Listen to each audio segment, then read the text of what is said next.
Азнакай районы авыл хезмәтчәннәре кышкан ныклы әзерлек белән керә. Көз уртасы якынлашса да, басуларда эш тынмый. Азнакай кырларыннан безнең репортаж. Бөртекле ашык амбарларга саклауга куелган. Хәзер кукуруз уралар. Бүгенге көндә инде без азык әзерләүнең соңгы этабына кирдек. Кукурузны битереп маташабыз. Район буенча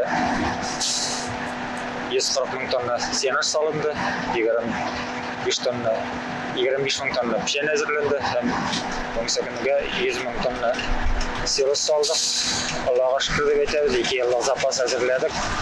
Әле инде үзегез күреп торасыз, базлар толды, хәзер курганнарга салабыз.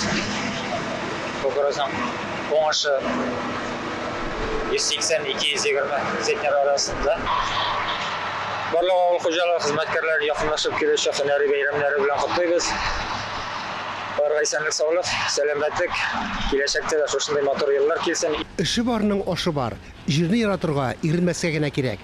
Мансур Хәйретдинов нефть чыгарудагы эшен ташлап авылга кайткан. Үзем Балтач авылыннан шушы колхоз системасына кире кайттым. Мәгәнчә нефтяный системада эшләгәнем.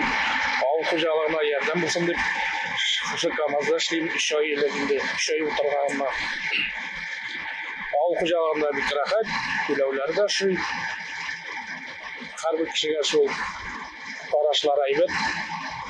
Көннәр булса, менә Алла бирсә, бетерегән шул кукурузларны. Авылларда әнә шундый эш сөючән кешеләр булганда, маллар да, тукышлар, табыннарыбыз да мул булыр. Фәнис Мөхәммәтов, Әлфия Иксанова, Татарстан яңалыклары, Азнакай районы.